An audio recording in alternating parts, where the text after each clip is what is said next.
we invite you to stand and sing with us.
There's a place for me. I'm a child of God. Yes, I am. Good morning, Park City. Welcome to the house of the Lord. My name is Clint. I'm one of the leaders here, I guess. We've got a few announcements, but before, I've got a very big announcement. We're having a women's leadership summit, I think. Amanda is going to tell us more about it because I'm not a woman, so I can't go. Hello, everyone. I'm really excited about this. We're having a women's conference in October. We're going to have it on the evening of the 17th and then the day of the 18th, so a Friday evening into a Saturday. We're going to have it right here at the church, which is exciting as well. Hopefully, we'll be able to utilize our full space as much as possible, which is very exciting. And we're going to be covering the book of Ruth, kind of as a way of looking at rest and the way of looking at how the Lord continues to be faithful even in times of uncertainty. And so I'm really excited to speak about that, and I'm really excited to welcome all you. We're going to have lots of fun and lots of community and lots of time spent with the Lord. So please mark your calendars. Registration will be coming soon, and I hope all the women are excited. If you have questions about it or want to kind of help with planning it, you can talk to myself, you can talk to Bailey, or you can talk to Cass today. We would love to have help with it. We want everybody to make it feel like it's their own experience and their own conference. So please mark your calendars and be excited about it. Thank you. Thanks, Amanda. It makes me want to plan a guy's cool thing. Maybe later, though. On top of that awesome event, there is a mugs and muffins this Saturday for you women as well. Guys are 0-2 right now, but we're gonna make a comeback. And then lastly, we're gonna start some new groups here heading into the fall and in the wintertime. So if you want to be a leader in that, do a Bible study or something like that, please talk with Matt after the service if you're interested in that. He'll talk with you more about that. So at this time, little kids, you may just be dismissed. There's coffee over here, tea if you want.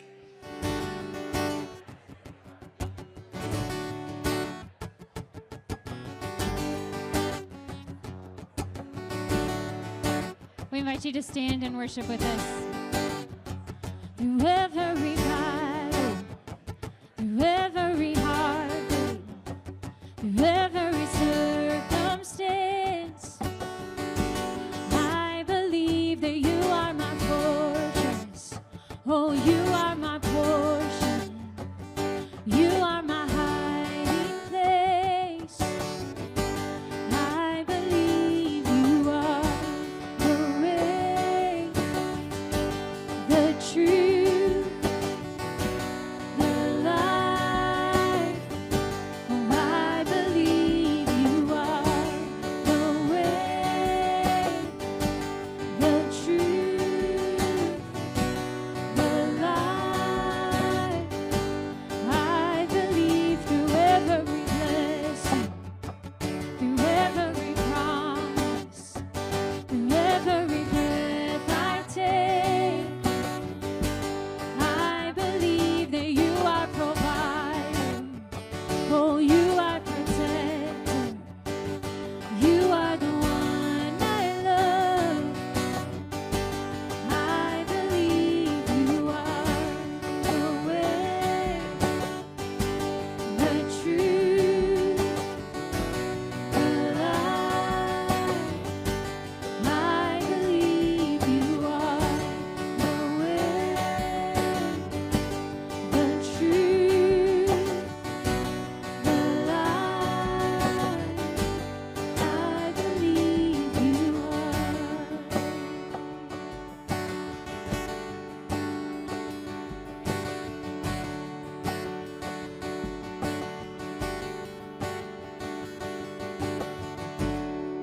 It's a new horizon, and I'm set on you. And you meet me here today with mercies that are new. All my fears and doubts, they can all come to, because they can't stay long when I'm here with you. It's a new horizon, and I'm set on you. And you meet me here today with mercies that are new. All my fears and doubts, they can all come to, because they can't stay long when I believe you are the way, the truth, the life. I believe you are the way, the truth, the life. I believe you are the way, the truth, the life. Oh, I believe you are the way, the truth, the life. I believe you are. Oh, yes, we do. We believe in you. You're the only way, Jesus. You're the only way.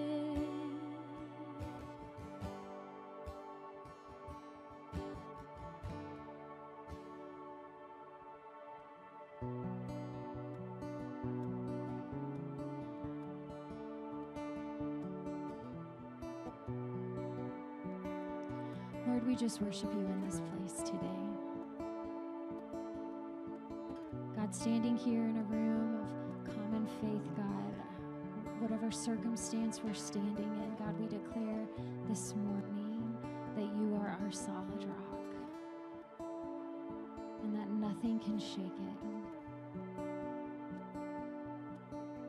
Lord, where we're uncertain, God, I pray, Lord, that you would fill us with your strength.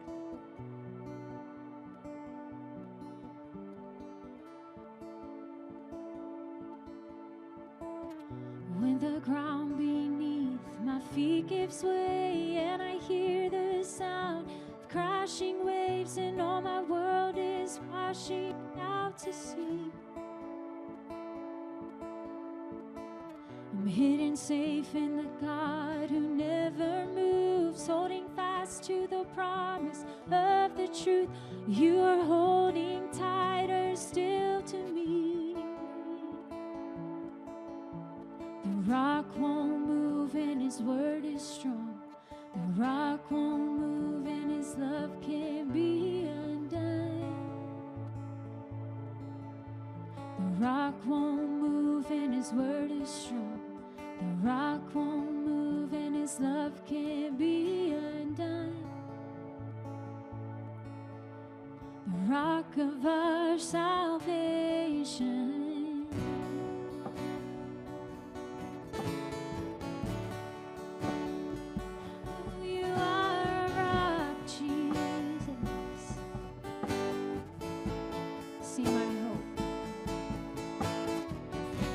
Is in the promise of your blood, my support within the raging flood. Even in the tempest I can see. Oh, I'm hidden safe in the God who never moves, holding fast to the promise of the truth. You are holding tighter still to me. Oh, the rock won't move and his word is strong.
never failing, never changing.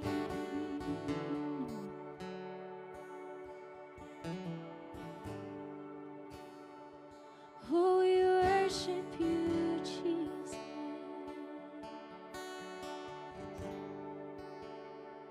Let's sing it out again. On Christ the solid rock I stand, all other ground is sinking sand. The rock won't, no, the rock won't move. When darkness seems to hide his face, I rest in his unchanging grace. The rock won't move, no, the rock won't move. On Christ the solid rock I stand, all other ground is sinking sand. The rock won't move, no, the rock won't move. Even when you can't see him, he seems to hide his face. I rest in his unchanging grace. The rock won't move. One more time. The rock won't move. On Christ the solid rock I stand, all other ground is sinking sand. The rock won't move, no, the rock won't move. When darkness seems to hide his face, I rest in his unchanging grace. The rock won't move, no, the rock won't move. And the rock won't move, and his word is strong.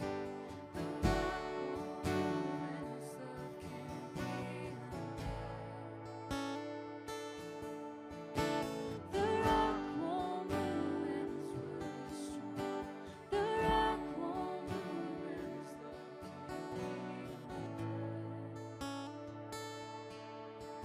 He's the rock of our salvation.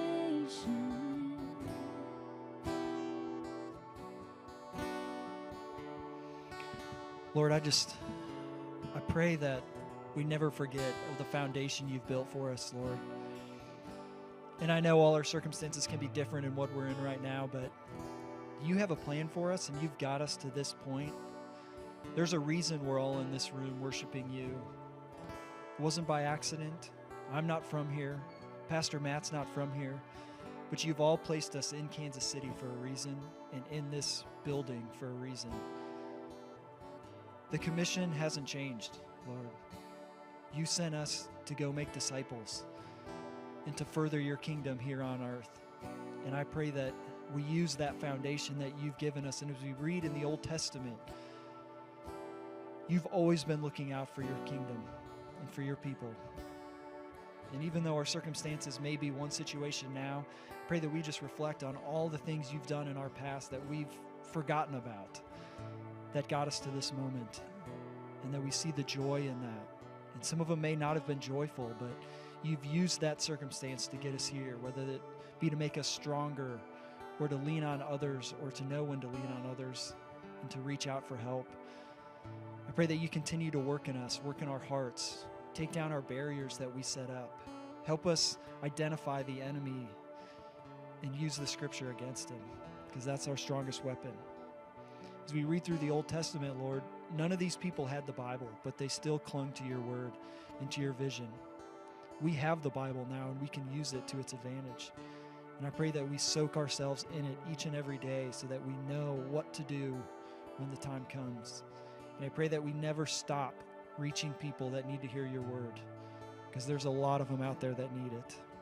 Continue to use us as your hands and feet, Lord, each and every way possible. I pray all these things in your name. Amen.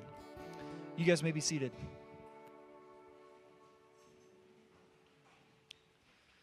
Speaking of the Old Testament here, we're in Genesis 41. We're going to start at 56.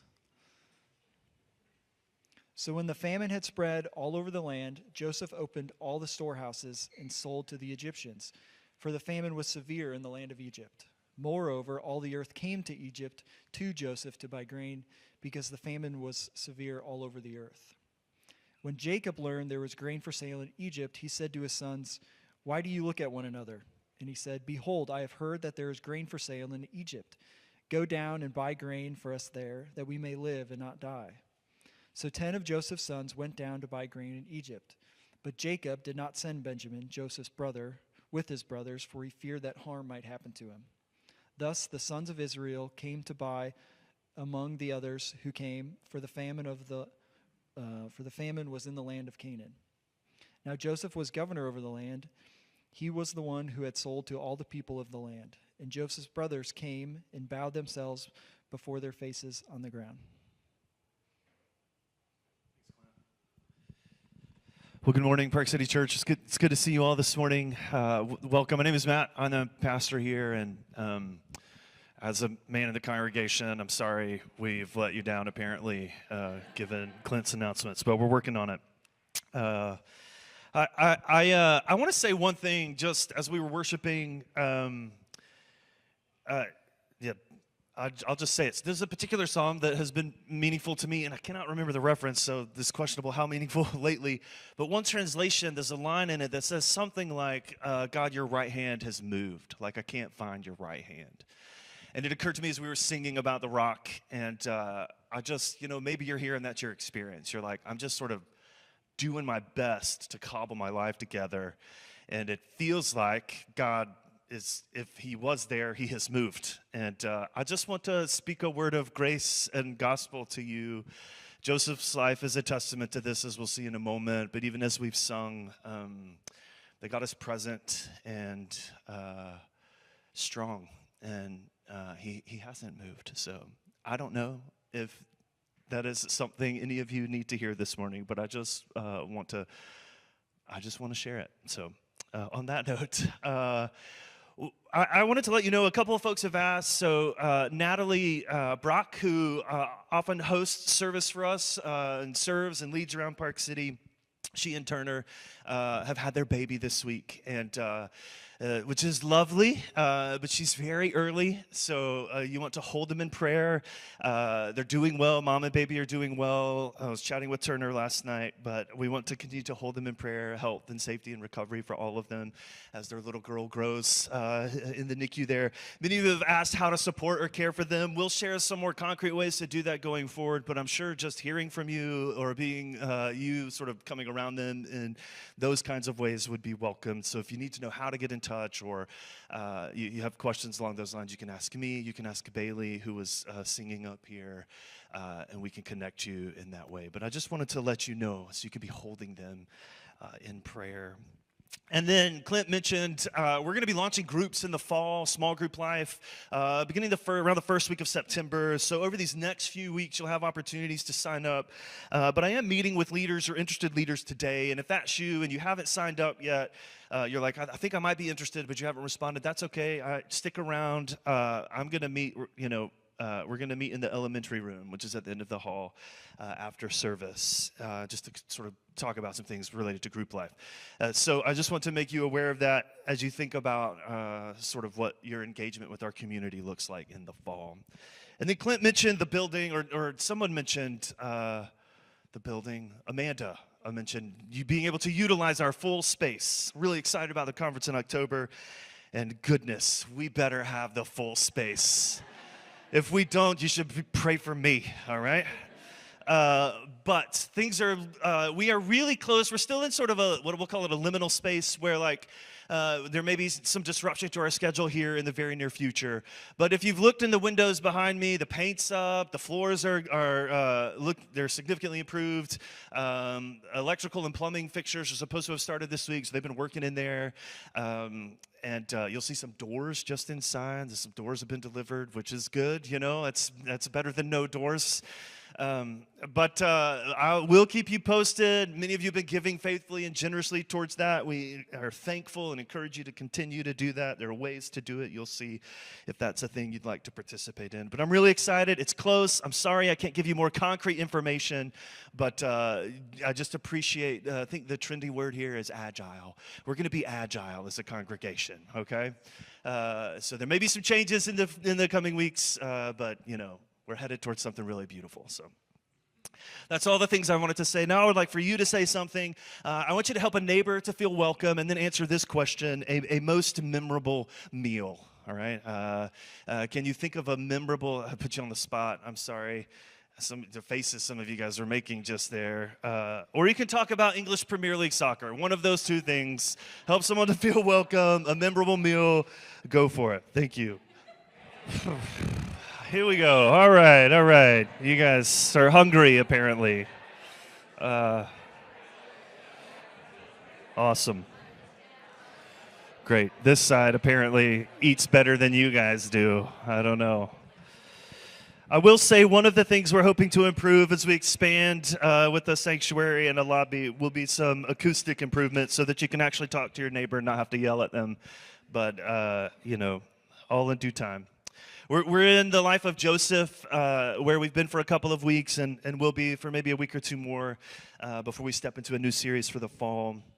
Really just asking what we can learn about the gospel, the good news of Jesus Christ from the life of this Old Testament figure. And, you know, this week brings us to a climax in the story. If you're familiar with the story, we'll rehearse it in a moment. But this one brings us to a climactic moment in Joseph's journey. And it's a family reunion. And have you guys anyone, you know, been in attended family reunions? Yeah. Sometimes they're sweet, right? And beautiful. Sometimes awkward, maybe. I don't know. Would anyone agree with that assessment? Like, no, this is awkward, Matt. But, you know, I was out of town a couple of weeks ago, and Emily preached beautifully on the life of Joseph. And but I was away at my granddad's funeral, and he was 99, had lived a beautiful life, had loved Jesus deeply and people. So among the grief, there was a lot of joy. But it was kind of like a reunion. I was meeting family members I had never met before, and they told me stories I cannot repeat here. You know, which is weird to hear stories like that from strangers. But blood connects us, right? We are, it was a reunion, a family. Since moving to Kansas City, Clint mentioned I'm not from here. I'm originally from Georgia. I've been here 10 years, and I don't want to say what percentage of my life that is because it's too small a percentage. But one of the joys of having lived here is I've reconnected with, I guess it's my mom's cousin and her family. I didn't know this, but they live in Leavenworth and a military family. And it's just been a joy, like she was sort of a legend in my mind as a kid. I don't know if this is true, but she was like a paratrooper and just was this larger than life figure. And now I'm like, oh, you know, this is a reunion. She's family. And it's been really, really fun. And Joseph, in this moment in the story, this is a family reunion as well, but lacks really, at least initially, any sort of joy or excitement. You know, maybe when you think about a family reunion, or as we think about Joseph's life, I think sometimes, you know, they might be fun, they might be beautiful, but sometimes they might feel impossible, right? Maybe because the people you would like to reunite with are gone. Or maybe there's so much damage in the relationships that it's just too big a bridge to cross. Joseph's family reunion has both of those elements. They think he's dead, so reuniting in any kind of way seems inevitable, at least his father does. And his brothers have caused so much damage that the prospect of reuniting, I'm sure, is not sort of a pleasant one if they think about it at all. But here we are. Right? We've come to a moment where Joseph's brothers have come face to face with the brother they betrayed. This feels like an impossible space, but here we are. His father believes he's dead. Famine has forced the family to make some decisions and has now driven them in ways they do not see or understand or could not have foreseen, has driven them back into meeting one another. There's not a lot of sentimentality here. This isn't a beautiful scene.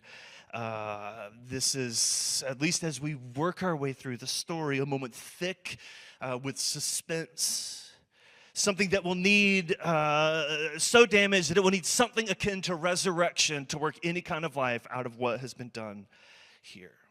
Joseph's life, as Pastor Andy, the small groups pastor of the church that helps launch us, was here with us last week, and he shared about how Joseph's life had been full of waiting. Emily, a couple of weeks ago, how Joseph had been working, not knowing sort of where his life was headed, but clearly in a different direction from where he dreamed it would have gone, where he had dreamt, where he had a dream about where he thought he would end up.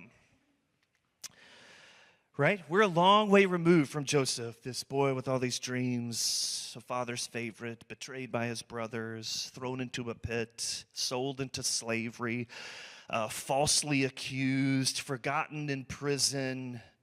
Right? We've been through all of this long journey, years of journey, and now he's the governor of Egypt, managing the food supply in a moment of national and international crisis. We had the beginnings of the story, all of that family dysfunction, all of that brokenness, God seemingly absent, even in the pages of the story, not explicitly named at the beginning, at least. Dreams and favoritism and arrogance and betrayal and pits and slavery and deception. Then we have the interlude that Emily walked us through, and Andy, Pastor Andy, Joseph, faithfully working even in difficult circumstances despite his suffering, trusting that God was somehow here. Andy, last week, the waiting, the narrative tension in the story building. Years have passed. Joseph is presumed dead, but ruling in Egypt. We've left the family long behind until now. Until now, famine driving them together. And we're sort of, as readers of the story, we're caught up. Well, maybe there's more to be had here. Maybe this story isn't finished until this family that's been shattered and broken apart comes face to face again, and we wonder what will happen. What will happen? And I think as we start the story this morning, this is sort of where we live life, is in the middle. Most of our lives are lived here, in sort of the middle of the story, with all the things we bring to the moment, all the things we hope will happen. We're sort of navigating our way through this space in the middle, between what has been promised and what we've actually experienced, between what's been broken and what we hope will be made whole. We're sort of in this same liminal space, if you will, where we wonder, God, where are you? How are you working? What is your plan in this moment? And Joseph's story draws us right into the middle of all of that, even in our own lives. We'll see this morning that his middle, as we think of each of the sort of players in this story, is characterized by grief and guilt and maybe even the pull toward revenge. And we'll wonder, God, can you be at work in even these places? Could you possibly be present in this kind of feeling and experience and circumstance? So we start with Joseph. He's sort of our first observation this morning. And with Joseph, I think we start with the grief that sort of narrows our horizons. All right, and we read in chapter 42, verse 4. Famine is spread to Canaan. Jacob hears there's grain in Egypt, and he tells his sons to go, but he keeps Benjamin behind. And then we read in chapter 42, verse 4, Jacob did not send Benjamin, Joseph's brother, with his brothers, for he feared that harm might happen to him. Thus the sons of Israel came to buy among the others who came, for the famine was in the land of Canaan. What's going on here? Well, I think we get a glimpse of sort of where Jacob is living, right? Grief has narrowed his view of the world, right? He is holding on to the life that he has with tenacity. He has already lost his favorite son, the son of his favorite wife, which raises all sorts of sort of biblical conundrums, but we briefly addressed those previously, right? But this is Joseph. He's lost and has presumed him to be dead. Benjamin is a son of the same mother, a brother of Joseph, the youngest of the family, clearly a holder of some favoritism now from Jacob, and he doesn't want to let him go. So he only sends the 10. And they go to Egypt. They encounter Joseph, as we'll see in a moment. They don't know who he is. Joseph recognizes them and sends them back. And in this sort of interesting move, says, I need you to come back. When you come back, like, I'm going to keep one of you. And when you come back, I need you to bring, you mentioned this younger brother. I need you to bring your younger brother. Right? So they have to go back to their father with the news that the ruler in Egypt wants all of us. And Jacob, that means Benjamin. So the time comes for them to travel back to Egypt for more grain. This is a painful moment of departure. What will Jacob do? His life has been sort of reduced, shrunken. Grief has enclosed on his horizons. What will he do?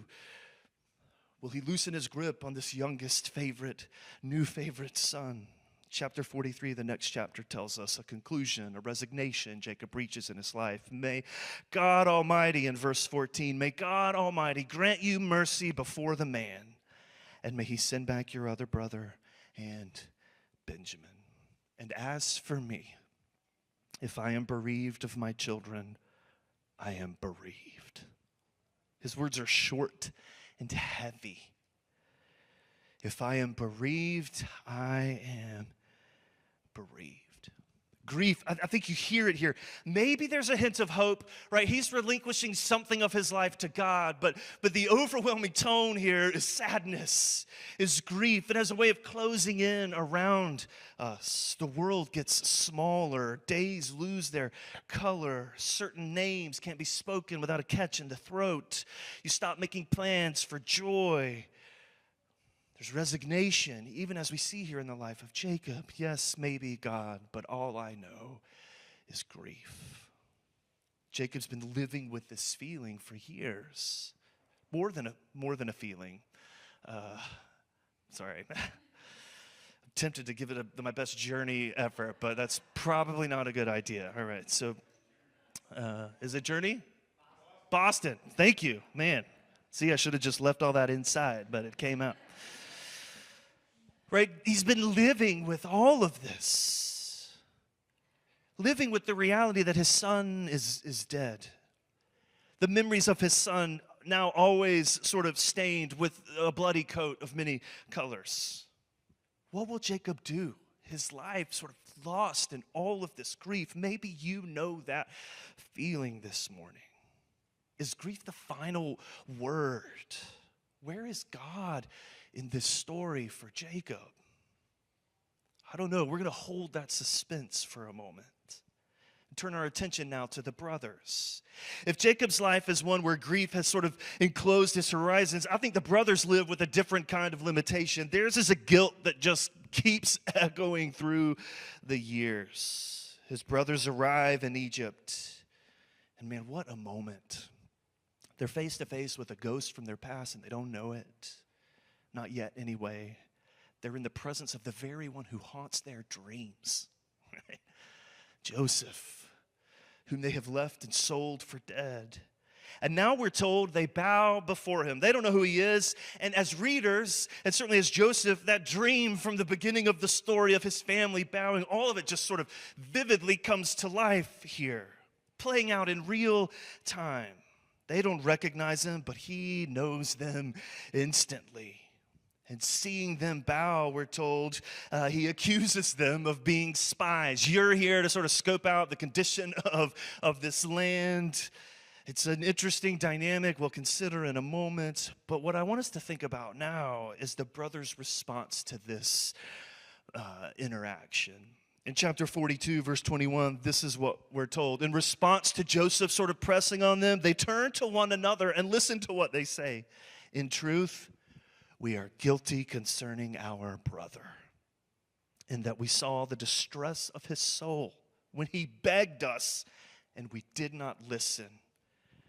That is why this distress has come upon us. It's a telling response. Right? Something like 20 years have passed. They have lived lives, had marriages, raised children, buried loved ones. They have lived a lot of life. But now when the slightest bit of pressure comes to them in a context in which they don't think this is Joseph, like he is removed from this, but when this slightest bit of pressure is applied to their lives, the memory of that guilt rises fresh and sharp within them. Joseph's cries from that pit still ringing in their ears, and their refusal to listen. Later on, as the brothers go home and return, Judah, a leader among them, will say this in chapter 44. He has the longest sort of speech in this whole section of the narrative, and what he says is, what shall we say? Chapter 44, verse 16, what shall we say to my Lord? What shall we speak? How can we clear ourselves? We are stained, is what he says. God has found out the guilt of your servants. That's the way it is with guilt, isn't it? It doesn't fade, right? It hides. It might lurk in the shadows, linger just below the surface of your life, in the spaces only you know, maybe when you look in the mirror or put your head on your pillow, but it's there. And at the right moment, right, under the right circumstances or the wrong ones, it will step out and demand to be heard. Judah finally says, God has found out the guilt of your servants. They've lived all these years under the weight of a guilt that is relentless, that continues to echo and shape and control their lives. And we wonder as readers, what will happen? What will Joseph do? It's interesting, I think from the brothers, this isn't just like superstition. They're not just sort of like, this is a karma moment, right? Okay, things are coming back. This is confession. They are acknowledging we have been and done wrong. Famine has brought them now face to face with all of this in their lives, and we wonder what will happen. But they're not the only ones staring down their past here. The last sort of figure in this narrative that we want to think about is Joseph. And if Jacob draws us into a grief that limits our vision, and if the brothers perhaps make us consider a guilt that just doesn't go away, I think Joseph invites us, so many J's, man, it happens all the time, invites us to consider that there is an option we could take, which would be a revenge that never really heals, that can't heal. We're told that Joseph remembers the dreams, and he recognizes his brothers immediately, and so he tests them. The narrator tells us. And from the outside, I think, I gotta think, this is just me reading, Joseph is an enigmatic figure to me.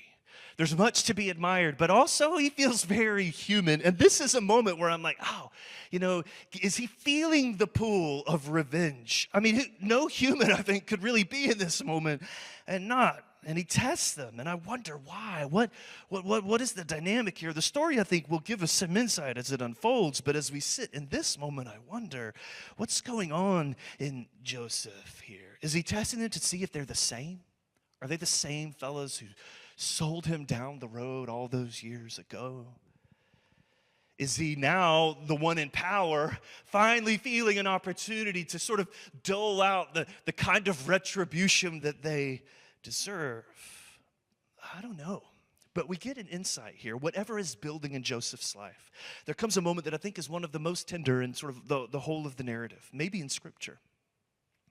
It's a beautiful moment. Judah says to Joseph, they're having this back and forth about Benjamin, the younger brother. Judah says, no, take me instead.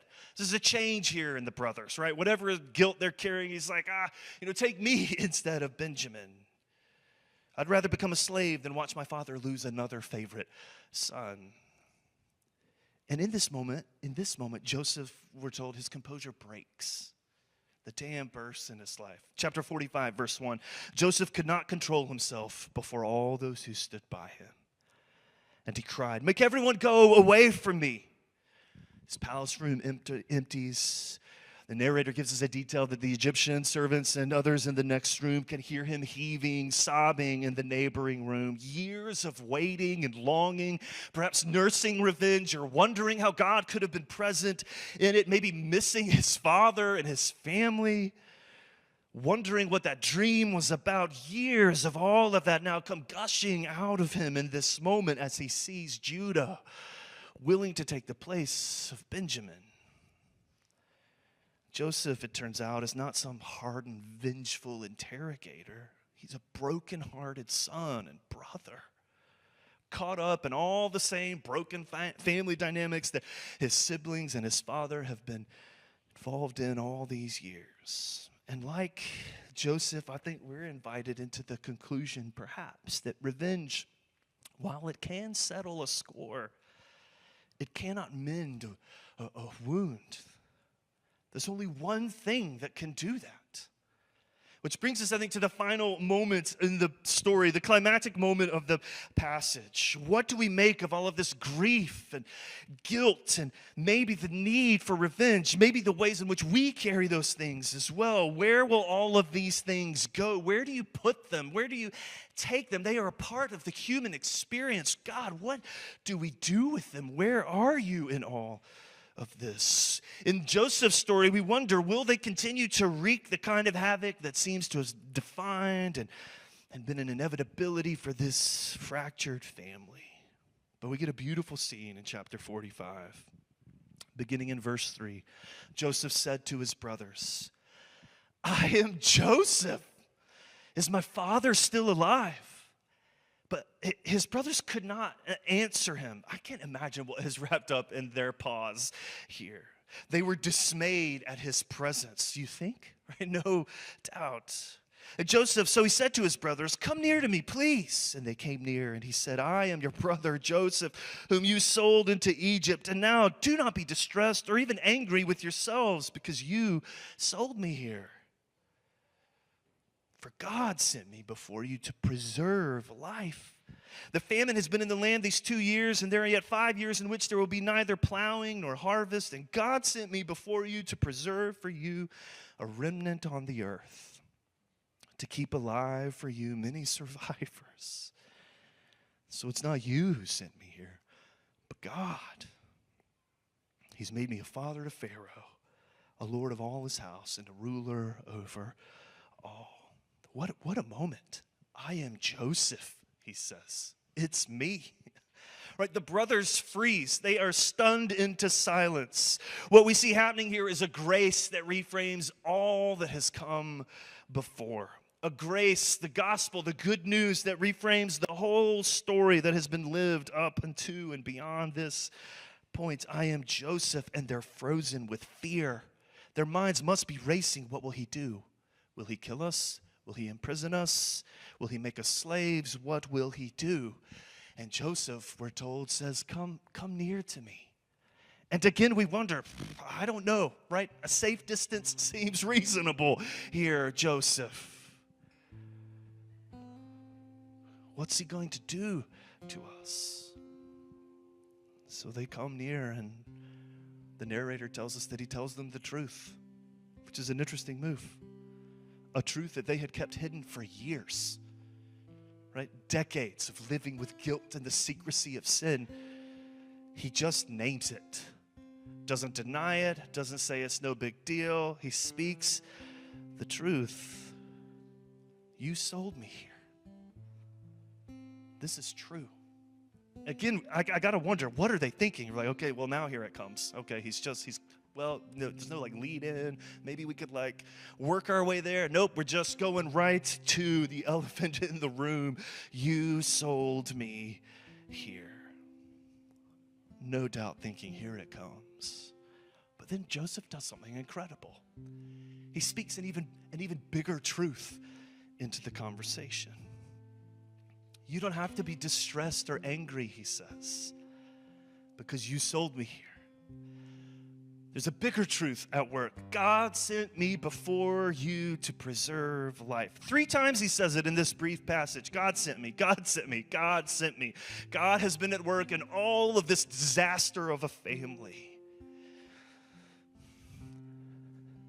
In all of this brokenness, the gospel has been at work. You don't have to be afraid. I know you don't know where to go with your guilt, and my dad doesn't know where to go with his grief, and I got my own issues with revenge, but there is a place I can go with all of that. It's an incredible and surprising moment in the story, an unexpected word of grace. Don't be distressed. You don't have to be afraid. God sent me. There's a bigger truth here. It's interesting to me that in this moment, grace doesn't deny or erase all of that brokenness as if none of it happened. It tells the truth about all that, and then it tells a bigger truth, that God's work is bigger than our worst sins, bigger than our deepest griefs, or our need to make things right on our own. This, I think, is where Joseph's story meets yours and mine. Because the God who was working in Joseph's life is working in yours and mine as well. It's not just a story about a family back then surviving a famine. God's plan, it is. It is. God is preserving the line that will lead to Jesus. It's about all of those things, but it's also about you and me. About a God who does his deepest work in the long, slow middle of every story. Joseph's conclusion, where he lands in this word of grace, it breaks the cycles of grief and guilt and revenge, retribution, right? Grief, the one thought dead is alive. Guilt, the ones deserving of judgment have received grace, and revenge, the one with all the power, uses it to forgive, not to exact and settle some score. This is the gospel. And in Jesus, we find a greater Joseph. God enters our grief and carries our guilt and takes our place and brings life. The moment on the cross, humanity's greatest evil, yet God is somehow working his most significant act, present even there. What we meant for evil, God intended for good. It's the story of Joseph all over again for the saving and preserving of life.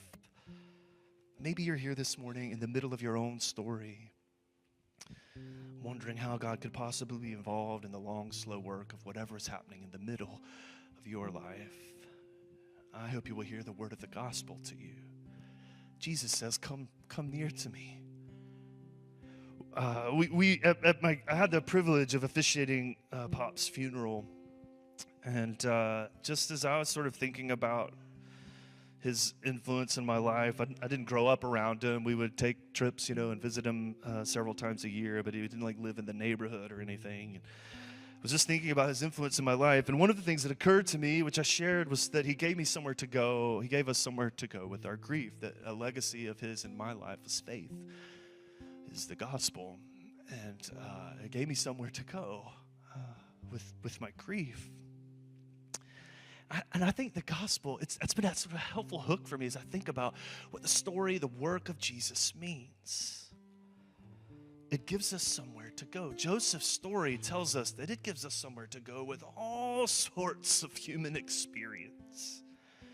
The examples in this story may not be yours, but maybe they are this morning. Maybe you do carry grief or guilt, or maybe anger and the need to be justified, to seek, we wouldn't maybe use the word, but revenge. Joseph's story invites you and me. You have somewhere to go with all of that. We have somewhere to go with the ambition of dreams, as Joseph's story started, with work, as Emily reminded us, with our waiting. We have somewhere to go with all of those things. The gospel is a word of grace and hope to all of that. So if you're here this morning and you are grieving, the invitation to you is to trust that God's horizon is wider than you can see. Or maybe you're here under the weight of guilt in your life, to trust that God's mercy is deeper than the sin that has defined you, the sin that you can't forget. Or maybe you are here and longing for things to be made right. There's an anger in you for vengeance, for all kinds of justifiable reasons. The invitation is to trust that God's justice is better than anything you could work or imagine on your own. To know that as you belong to him, even in the middle of your stories of grief and guilt and vengefulness, God is working. Will you stand with me? I'm going to pray for us, and we'll close with a hymn before Clint comes to dismiss us with some final instructions. Will you pray with me this morning?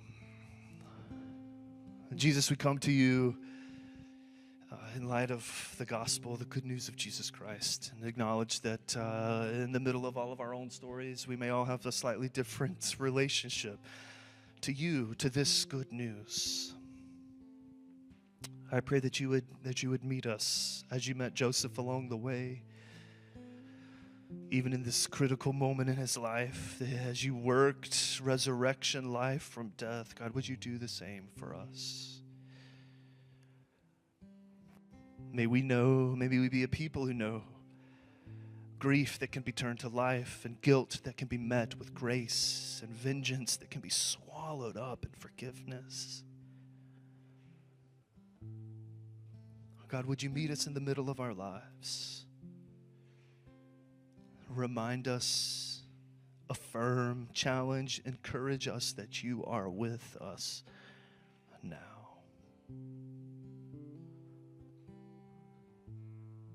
In your grace, God, would you reframe all that's gone before, and would you direct all that comes ahead? We ask it in your Son's name. Amen. Will you sing with me?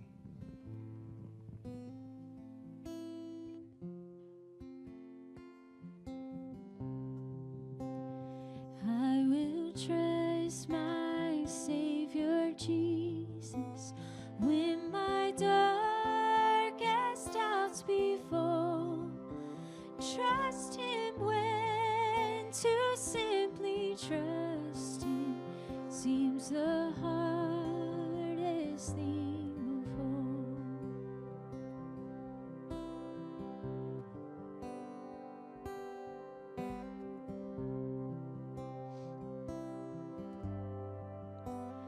I will trust my Savior Jesus, trust Him when my strength is small, for I know the shield of Jesus is the safest place of all. Jesus, only Jesus, help me trust you more and more. Jesus, only Jesus, may my heart be ever yours.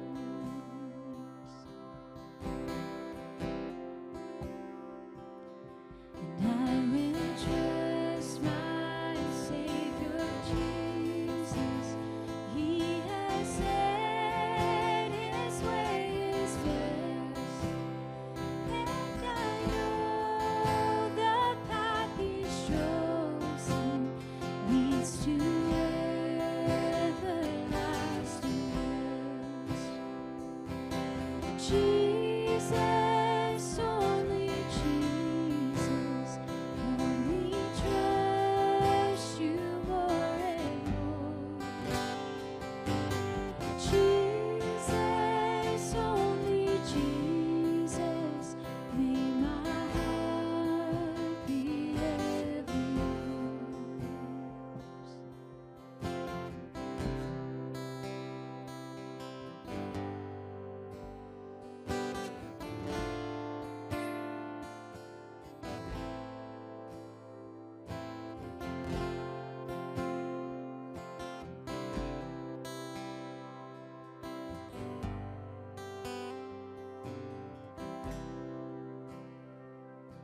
Sing on that cross, how it was seen, and I will go now ever trusting in the one who died for me.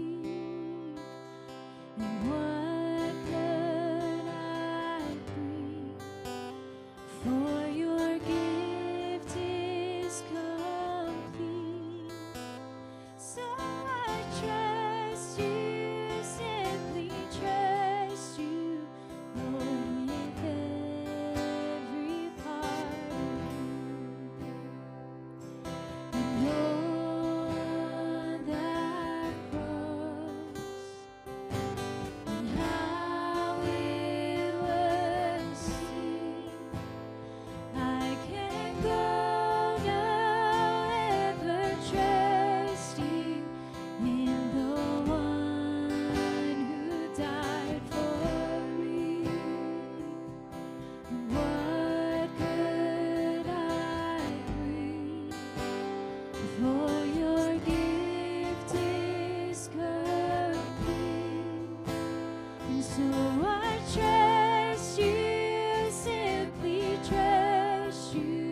In Jesus, only Jesus, help me trust you more and more. In Jesus, only Jesus, may my heart be ever yours. In Jesus, only Jesus, help me trust you more and more. Jesus, only Jesus, may my heart be ever yours.